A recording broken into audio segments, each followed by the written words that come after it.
Mengele était surnommé l'ange de la mort. Il voulait améliorer la lignée de la race aryenne. On m'a envoyé pour trouver Mengele. Il vivait dans la peur d'être arrêté. Mengele était aperçu un peu partout. Ils ont refusé de parler. Ils disaient que ce n'était pas Mengele. Ils ont menti et ils ont nié. Certains pensaient que sa mort était une mise en scène. Il y a encore des gens qui le croient vivant.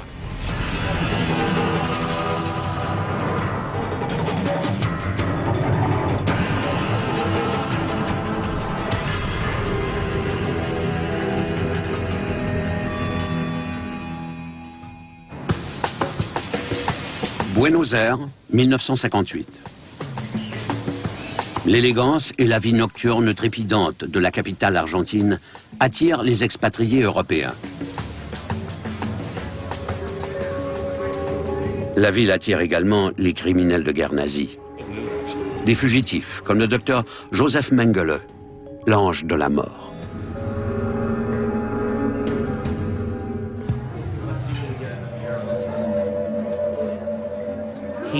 Il aimait Buenos Aires. On y trouvait beaucoup d'Allemands, dont certains étaient des nazis. Il avait de l'argent, il aimait les mondanités et il avait beaucoup de relations. Il a connu Hans Rudel, le pilote le plus décoré par Hitler. Il a connu Wilhelm Sassen, un criminel de guerre recherché en Belgique. Il était encore un fervent nazi. Cette vie en exil n'avait rien d'horrible. C'était le grand luxe. En 1958, l'homme qu'on surnomme l'ange de la mort, l'homme le plus recherché au monde, était dans l'annuaire téléphonique en Argentine.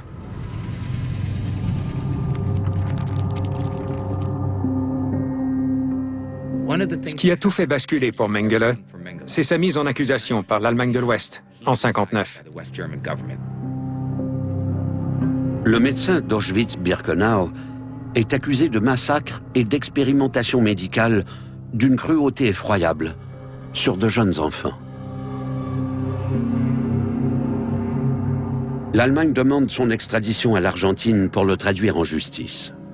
Il a eu peur. Il ne se sentait plus en sécurité à Buenos Aires. Tant mieux, car il méritait de vivre dans la peur. Mengele ignore cependant qu'une autre menace plane sur lui. Des agents israéliens traquent les nazis en Argentine, et ils en ont déjà attrapé un. Nous l'avons déshabillé pour vérifier qu'il ne dissimulait pas une arme ou une lame de rasoir pour se suicider. Je lui ai expliqué qui nous étions et ce que nous voulions. Adolf Eichmann, l'architecte de la solution finale, est entre les mains des Israéliens. Après avoir enlevé Eichmann, Zvi Aharoni lui a demandé où était Mengele. Et il a refusé de répondre aux questions sur Mengele. Eichmann est resté loyal. Il a dit qu'il ne savait pas où il se trouvait. En fait, ils ont pris un café ensemble à plusieurs reprises à Buenos Aires.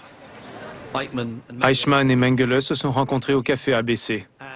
Ça ne s'est pas bien passé. Mengele considérait Eichmann comme un officier subalterne qui vivait dans une banlieue affreuse de Buenos Aires. Mengele était présomptueux, il fréquentait les intellectuels, la classe supérieure du Reich. Pour lui, Eichmann n'était qu'un ouvrier de l'usine Mercedes. Les agents du Mossad mettent davantage de pression. Finalement, Eichmann craque.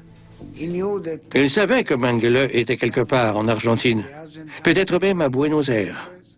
Mais il n'était plus en contact avec lui. Il l'avait déjà rencontré, mais il ne savait ni son adresse, ni ce qu'il faisait. Au Mossad, Mengele est une priorité comme Eichmann sur la liste des fugitifs recherchés. Mengele était encore plus haï qu'Eichmann en Israël. C'était un véritable boucher.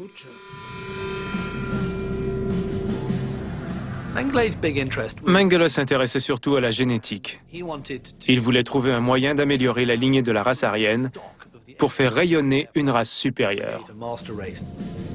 Le camp de concentration d'Auschwitz devient le site du laboratoire infernal de Mengele.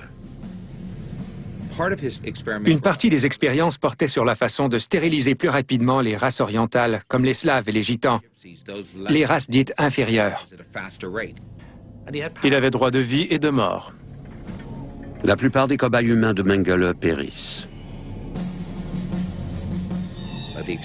Ces expériences sont devenues de plus en plus effrayantes. À la fin, il était le monstre que nous connaissons aujourd'hui.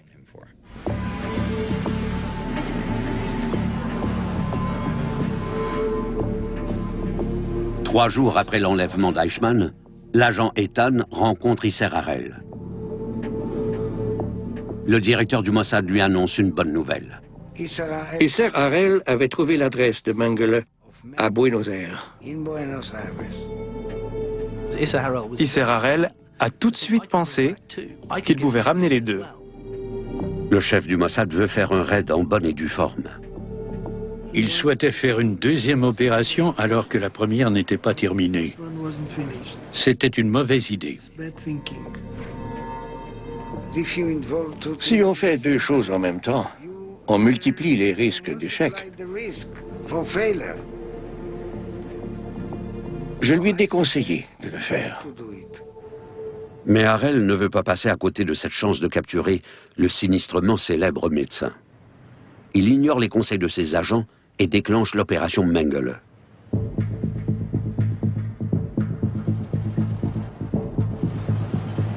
Les Israéliens l'ont cherché dans Buenos Aires pendant la période où il détenait Eichmann dans un endroit secret.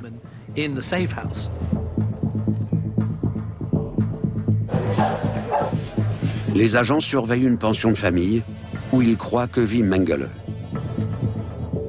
C'était très risqué parce que nous voyagions avec de faux passeports dans des langues que nous ne maîtrisions pas. Les espions étrangers arrêtés en Argentine en 1960 n'étaient pas exécutés. En fait, ils restaient les invités du gouvernement pendant de très longues années.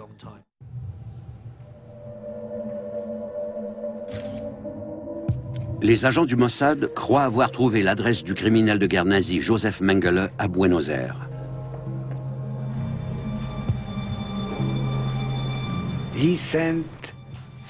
Nous avons envoyé des hommes à son appartement. Ils posaient des questions assez peu subtiles. À la pension où ils croyaient que Mengele vivait, ils ont demandé « Est-ce que le docteur Meneli vit ici ?» Ils espéraient qu'on leur réponde « Oh, vous voulez dire Mengele, c'est là qu'il vit. » Les risques venaient de la communauté allemande de Buenos Aires. Il y avait 250 000 d'Allemands à l'époque. C'est cette grande communauté allemande qui a attiré les nazis comme Eichmann et Mengele en Argentine. Ils ont été bien accueillis par le régime totalitaire de Juan Perón. Bien des gens se demandent pourquoi les nazis sont allés en Amérique du Sud et en Argentine en particulier après la guerre. En fait, il y avait déjà des liens entre les nazis et l'Argentine pendant la guerre. Perón et le gouvernement argentin avaient conclu un accord secret d'espionnage avec Himmler. À la fin de la guerre, l'accueil des nazis était un prolongement naturel du rôle de l'Argentine.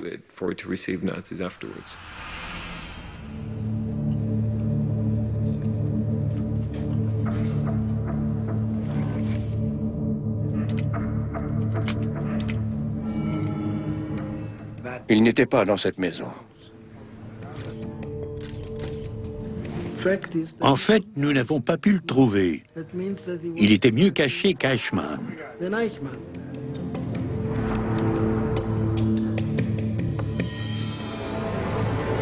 Sans piste pour trouver le médecin nazi, Isser Harel décide de ramener seulement Eichmann en Israël. Je crois que le Mossad suivait une piste très vieille. Mengele s'était envolé depuis longtemps. Mengele n'a pas déménagé parce qu'il craignait les Israéliens, mais par hasard. Il était déjà au Paraguay. En décembre 1961, un tribunal israélien condamne Adolf Eichmann. Il est pendu pour ses crimes. Toutefois, le directeur du Mossad veut toujours retrouver Mengele. Isser Harel était convaincu qu'il fallait capturer Mengele en raison de sa célébrité. Il a ordonné à Zvi Aharoni d'organiser une opération pour le retrouver. Fort de son expérience, l'agent du Mossad retourne en Amérique du Sud pour traquer le médecin nazi. On m'a envoyé pour trouver Mengele. Il prétend être un historien qui écrit un livre sur les SS. Avec ses agents, il ratisse l'Argentine, l'Uruguay, la Bolivie et le Chili. Des informations nous ont menés au Paraguay, mais quand nous sommes arrivés, il était déjà reparti.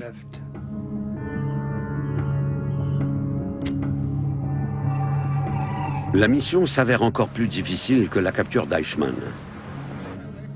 L'équipe est à bout de ressources. Finalement, après 2 ans, une nouvelle piste se dessine.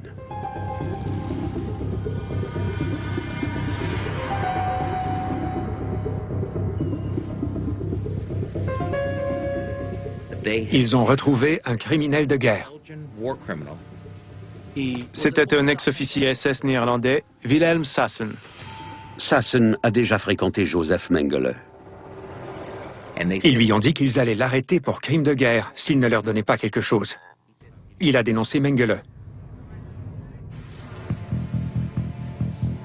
Sassen connaissait bien le réseau et il leur a appris que Mengele était au Brésil. Aharoni et son équipe y sont donc allés.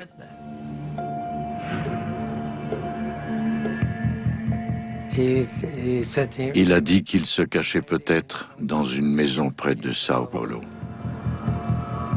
Mais l'identification du fugitif nazi est difficile. Il a changé son nom plusieurs fois. Il essayait de ne pas se faire remarquer. Un de ses traits caractéristiques était l'espace entre ses dents avant. Et il savait que ça aiderait à l'identifier. Il s'est donc fait pousser une grosse moustache qui couvrait ses dents espacées. Les recherches de l'équipe mènent à un ranch en périphérie de la ville. Pour la surveillance, Rafi Eitan, l'agent qui a dirigé l'opération Eichmann, rejoint Aharoni. Nous cherchions Mengele dans une ferme à environ 50 km de Sao Paulo.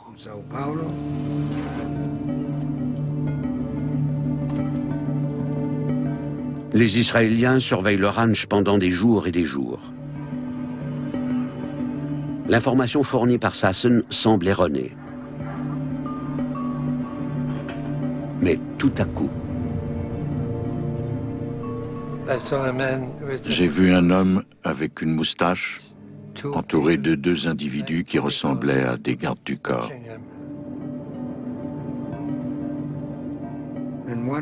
L'un d'eux était Mengele, j'en suis sûr.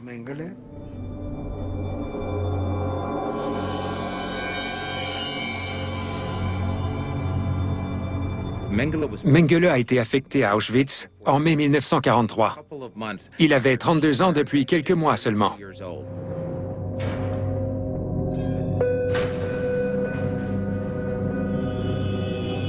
Nous étions entassés dans des wagons à bestiaux. Les gens priaient et pleuraient. Il se tenait sur le quai quand les trains arrivaient.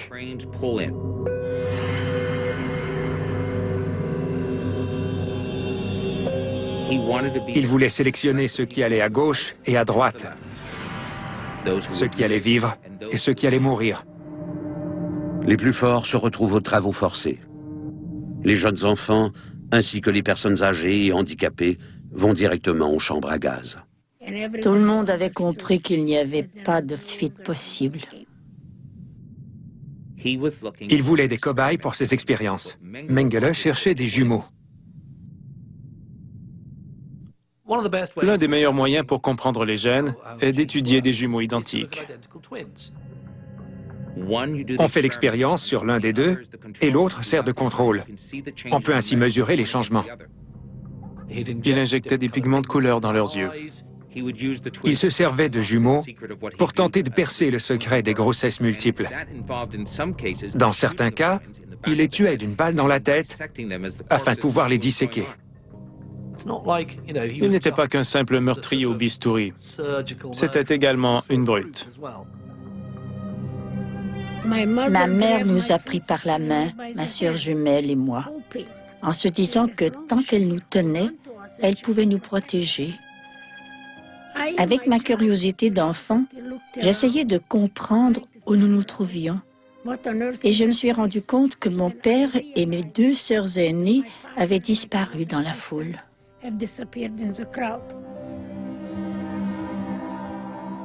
Un nazi courait en criant en allemand « Jumeaux, jumeaux ». Nous portions des vêtements identiques, comme toujours. C'était des robes Bourgogne. Il a demandé à ma mère si nous étions jumelles. Ma mère ne savait pas quoi répondre. Elle a demandé si c'était une bonne chose. Le nazi a acquiescé. Ma mère a donc répondu oui. Je me souviens de l'avoir vu, les bras tendus désespérément, tandis qu'il l'amenait de force. Je n'ai jamais pu lui dire adieu.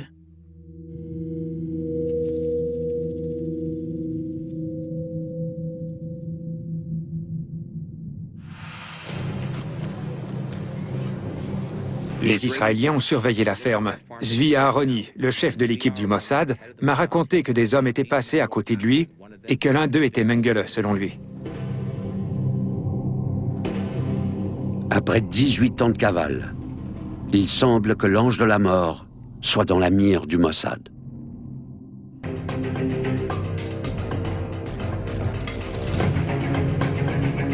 Des agents du Mossad croient avoir retrouvé le plus célèbre fugitif nazi au monde. Je suis convaincu que c'était bien Mengele. La mission de l'équipe se limite à la surveillance. Les agents retournent en Israël pour planifier la suite. Zvi Aharoni fait son rapport au directeur du Mossad, Isser Harel. Harel ne trouvait pas leurs renseignements valables. Aharoni, avec son expérience du terrain, sentait que c'était bien Mengele et que c'était suffisant pour aller de l'avant. Mais Harel lui rappelait qu'il s'était passé 16 ans depuis la fin de la guerre et qu'il avait fait une identification visuelle en se basant sur des photos des SS de 1938. Il voulait davantage de preuves. Harel a annulé l'opération parce qu'il y avait d'autres priorités, des problèmes plus importants au pays. Nasser, le président de l'Égypte, avait tiré des roquettes capables d'atteindre Israël. Des scientifiques allemands collaboraient à leur fabrication. Isser Harel a passé l'année à planifier l'assassinat de ces scientifiques. L'opération Mengele est suspendue. L'unité des chasseurs de nazis du Mossad est dissoute discrètement. Et Mengele a pu s'en tirer. Mais le médecin nazi ne profite plus de la vie. Après 1959, quand Mengele a fui l'Argentine après la demande d'extradition, il a subi un déclin inexorable. Mengele est devenu de plus en plus paranoïaque. Il était extrêmement nerveux. Mengele ignore que le Mossad a abandonné la chasse. Il reste terrifié à l'idée qu'il sera enlevé et pendu pour ses crimes comme Eichmann. Il s'est retrouvé dans une petite ferme, au milieu de nulle part, au Brésil. Il a construit une tour de guet sur la ferme où il vivait. Il pouvait surveiller les environs. Ça lui permettait de contrôler son environnement. Il avait également une meute de chiens. C'était un personnage paranoïaque aux nerfs fragiles.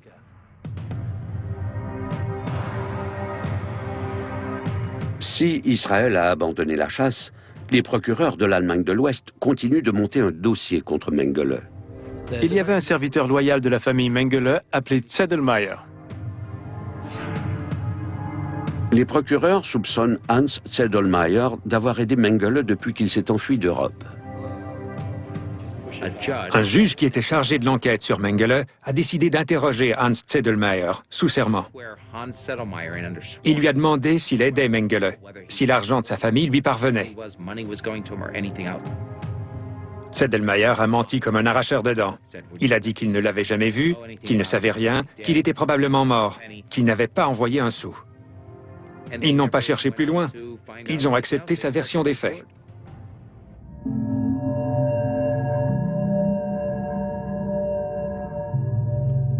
Mengele est en cavale depuis près de 20 ans.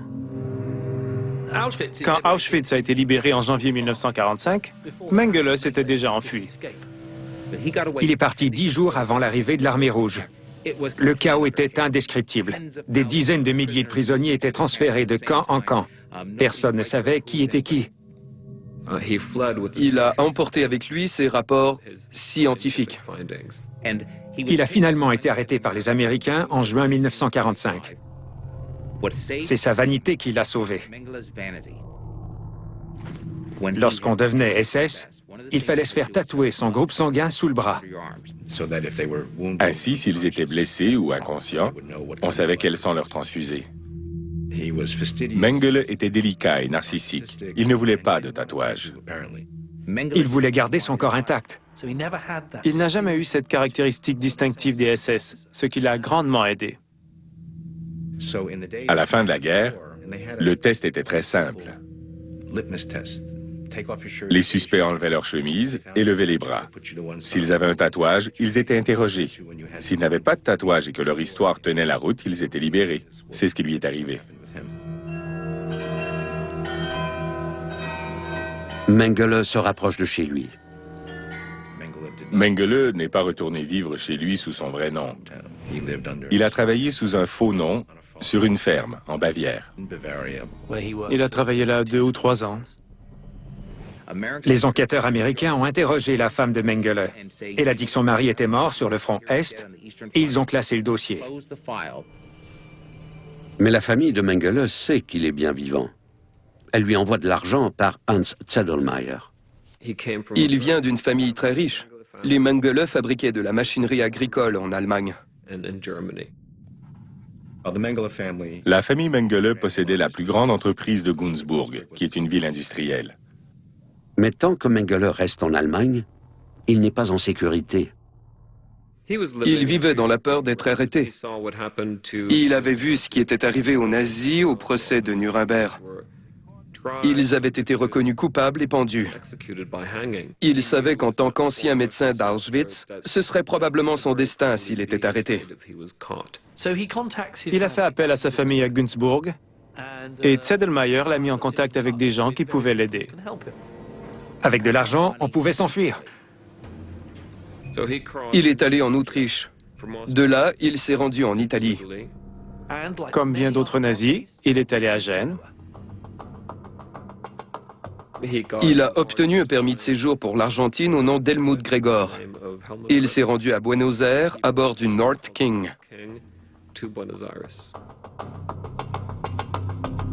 Mengele arrive en Argentine en août 1949. Rapidement, il se met à vendre de la machinerie agricole en Amérique du Sud. Les affaires vont bien. De 1949 à 1959, il a vécu une belle vie en Argentine. Après l'enlèvement et la condamnation de l'officier SS Adolf Eichmann, l'univers de Mengele bascule. Rien n'a terrorisé les criminels de guerre nazis en Amérique du Sud comme ce procès. Ils ont tous été secoués, mais en particulier Mengele. Il passe de ferme en ferme. C'est une espèce de fermier itinérant, d'abord au Paraguay et ensuite au Brésil. Dans une ferme du Brésil, un veau souffrait d'une hernie. Mengele s'est servi de ses outils chirurgicaux pour pratiquer avec succès une opération très délicate. Les ouvriers de la ferme ont compris qu'il n'était pas le simple fermier suisse qu'il prétendait être. Même si le Mossad a renoncé à le capturer, Mengele n'arrive plus à mener une vie sans souci. Mengele était de plus en plus isolé et dépressif. Il a fini ses jours dans un modeste bungalow en périphérie de Sao Paulo. Ironiquement, plus Mengele décline, plus sa légende devient extravagante. À la fin des années 1960, la réputation de Mengele est devenue disproportionnée. C'est en partie attribuable à Simon Wiesenthal, qui a fait de Joseph Mengele l'incarnation du nazisme. Voici le nazi qu'il faut capturer. C'est le mal incarné, c'est l'ange de la mort. Ce sont des individus comme Simon Wiesenthal et les Klarsfeld à Paris qui entretenaient la flamme. On avait appris que Mengele vivait au Paraguay. C'est pourquoi j'ai manifesté devant le ministère de la Justice afin d'obtenir des informations à son sujet. Mais les Klarsfeld sont partis à sa recherche un peu trop tard. Bien des gens étaient convaincus que Mengele se trouvait au Paraguay pendant les années 1960 et 1970. Mais il avait quitté ce pays.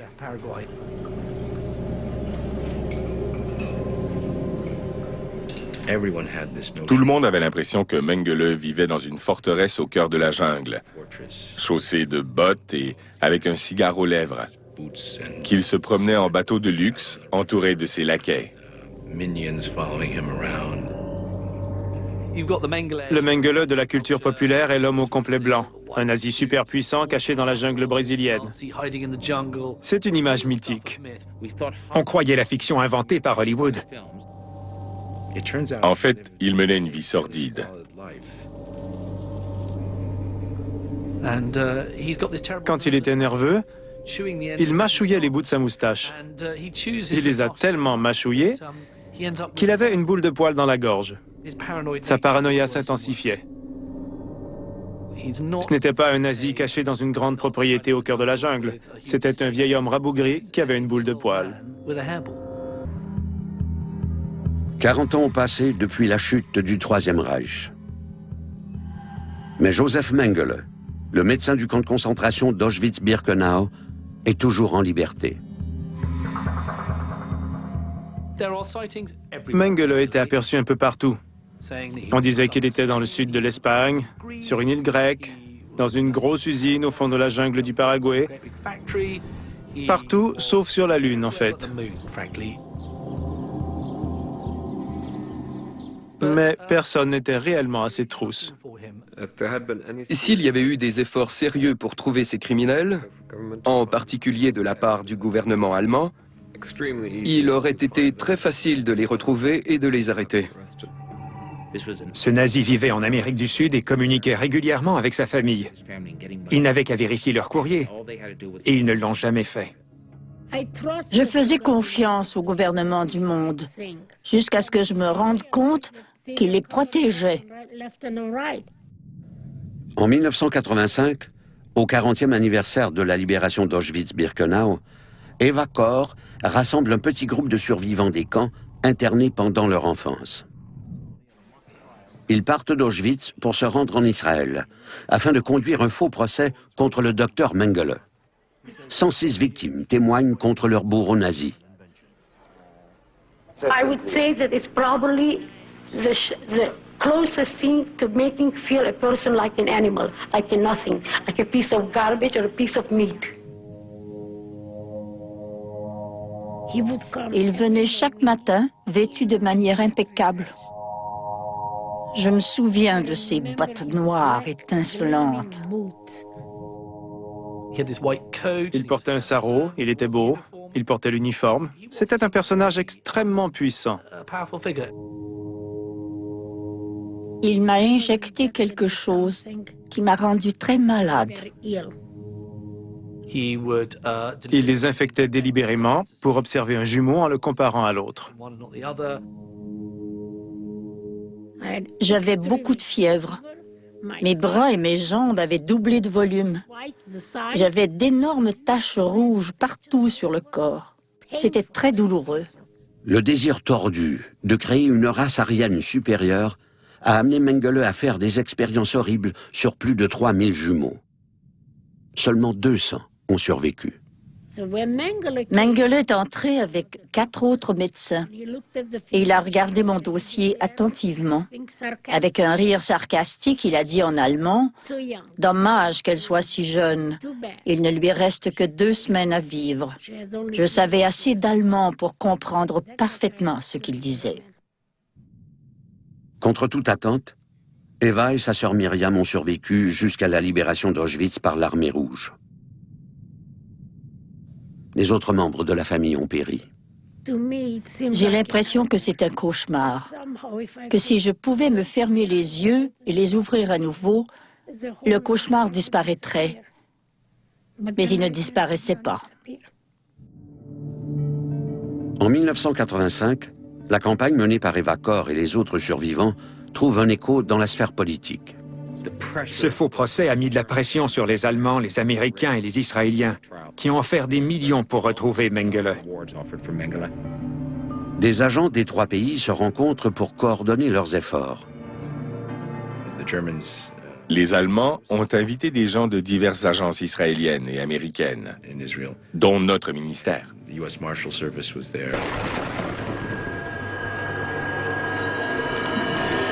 Quelques jours plus tard, ils décident d'agir à partir d'une piste prometteuse. Après avoir beaucoup bu dans un restaurant, le contact de Mengele, Hans Zedlmayer, a avoué à un ami qu'il aidait le fugitif depuis plusieurs années. Cet ami a alerté les autorités.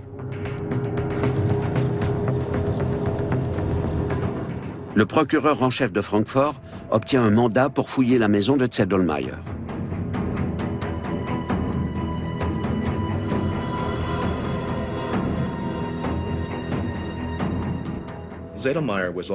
Zedlmayer a toujours été soupçonné d'avoir eu des liens avec Mengele en Amérique du Sud. La traque, afin de retrouver le médecin nazi, est relancée. Le 31 mai 1985, des agents spéciaux allemands fouillent la maison de Hans Zedlmayer, un ami de la famille Mengele. Ils savaient que s'ils alertaient la police bavaroise, un informateur allait avertir la famille Mengele, qui aurait pu tout cacher. Donc, ce sont des policiers d'une autre région qui ont fait la descente chez Zedlmayer. La fouille a été menée par la Bundeskriminalamt, qui est la police fédérale allemande. Ils ne se sentaient pas menacés. Mais par hasard, ils ont déplacé une grande armoire, derrière laquelle ils ont trouvé quelque chose. Derrière le meuble, les enquêteurs découvrent des enveloppes cachées. Ils ont trouvé des lettres écrites par Mengele. Ils ont trouvé du courrier, les adresses de ses amis. Il y avait une rumeur selon laquelle la femme de Zedlmayer avait été amoureuse de Mengele. Mengele lui écrivait personnellement, ainsi qu'à Hans Zedlmayer. Dans l'une des lettres, les enquêteurs découvrent une information étonnante. Nous avons le regret de vous apprendre le décès de notre ami commun. Les Allemands en ont déduit que Mengele était mort au Brésil en 1979. On arrête Zedlmayer. Une recherche dans son carnet d'adresses relie Mengele à une résidence de Sao Paulo. David Marwell, un enquêteur du ministère américain de la Justice, fait partie de l'équipe internationale qui traque Mengele. Après la découverte des documents chez Zedlmayer, les Allemands sont allés directement à Sao Paulo.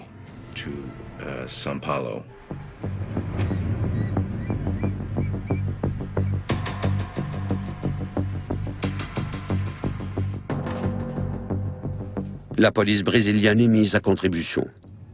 Romeo Tuma était le responsable de l'enquête brésilienne pour la police fédérale. Il a reçu les renseignements des Allemands. Romeo Tuma constate qu'une famille allemande, les Bosserts, habite à l'adresse de Sao Paulo.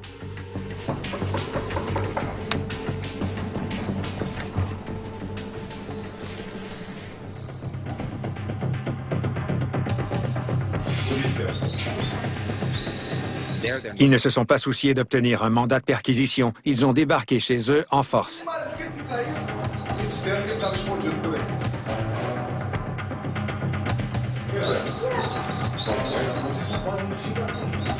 Les policiers les interrogent au sujet de Mengele. Ils ont refusé de parler. Ils disaient que ce n'était pas Mengele. Ils ont menti et ils ont nié.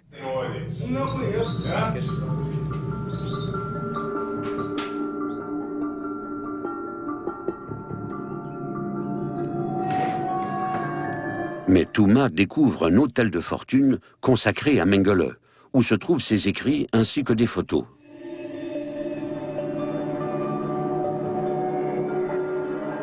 Le mystère qui dure depuis si longtemps est enfin résolu. Ils ont finalement avoué. La famille admet avoir recueilli Mengele pendant les 4 dernières années de sa vie. Ils leur ont dit qu'il était mort et qu'il avait été enterré.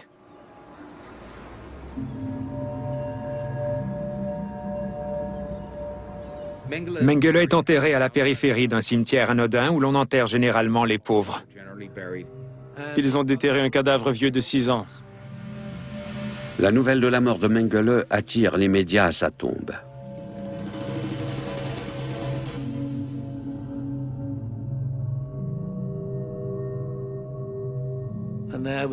Tout le monde pouvait voir le crâne de Mengele.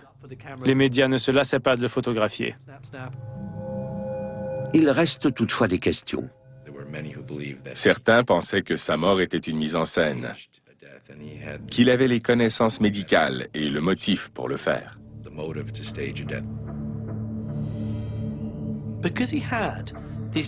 On considérait que c'était un être diabolique, un scientifique fourbe, au-dessus de la justice naturelle. Alors certains ont cru que c'était une ruse. Même si les os de Mengele avaient été déterrés, beaucoup de gens le croyaient encore vivant. Une équipe constituée d'Allemands, de Brésiliens, d'Israéliens et d'Américains croit avoir retrouvé Joseph Mengele. Les experts légistes doivent prouver que le corps exhumé est bien celui du médecin nazi. Nous avons réuni une équipe de médecins, de radiologistes et d'experts dentaires hors pair. Les Israéliens ont envoyé le médecin légiste en chef de leur armée. Les experts légistes ont comparé ce qu'ils savaient de Mengele vivant avec ce qu'ils pouvaient observer sur les restes exhumés.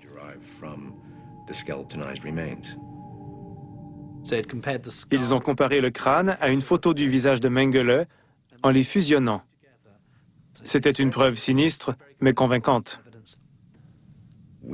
Nous avons passé beaucoup de temps à examiner les os découverts dans la tombe, et je suis convaincu que c'étaient ceux de Joseph Mengele. Cependant, pour l'obtention d'une preuve indéniable, il faudra attendre l'avènement de nouvelles techniques. Il y avait assez d'inconnus pour que ceux qui doutaient puissent l'imaginer vivant, croire que c'était une supercherie.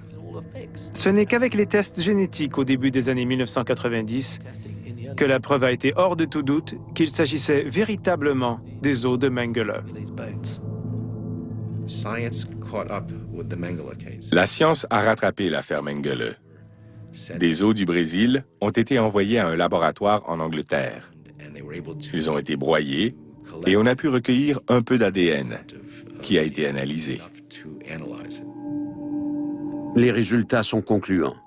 Ce sont les os de Joseph Mengele. Il était mort.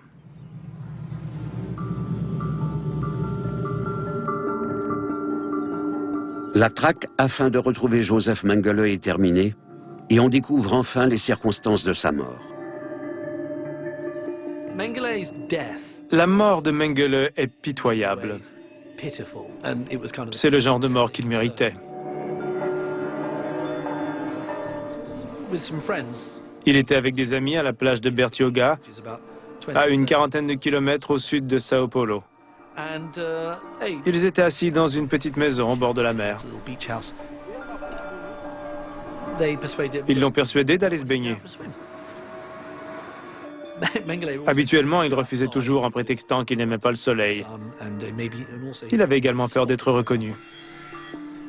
Cette fois, il y est allé.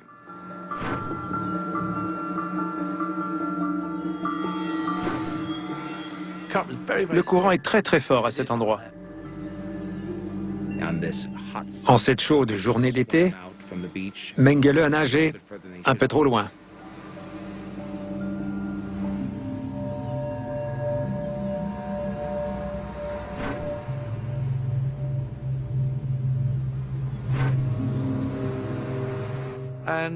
Quelques minutes plus tard, il était en difficulté.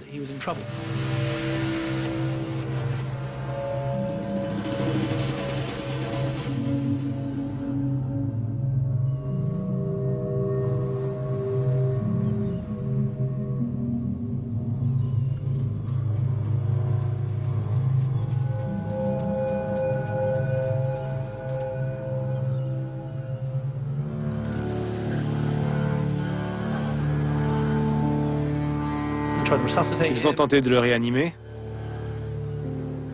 Il avait fait un AVC. Un AVC dans la mer, ça ne pardonne pas.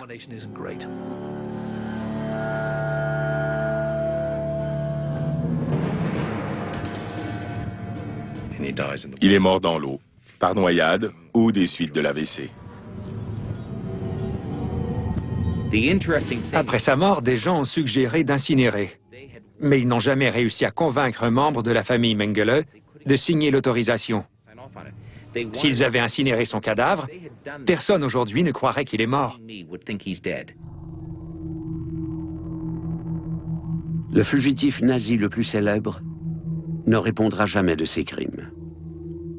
Les victimes auraient aimé que Mengele soit jugé pour la postérité. Les victimes méritaient un procès.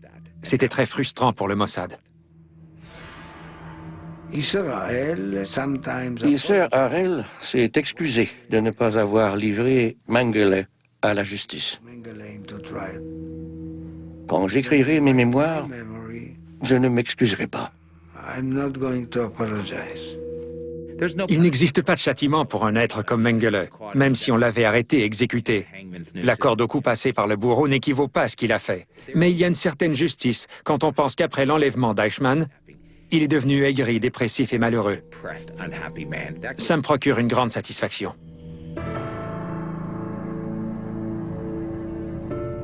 D'une certaine façon, j'ai pitié des gens comme Joseph Mengele, parce qu'ils ont une notion tordue du bien et du mal. Je ne crois pas que ces tortionnaires s'en tirent. Je crois qu'ils ont une vie misérable et qu'ils sont rongés par la culpabilité. Si vous cherchez la justice dans cette histoire, c'est qu'il n'a pas vécu la vie qu'on lui supposait. Il n'a pas eu une vie agréable. Mengele a vécu longtemps. Qu'il aille au diable.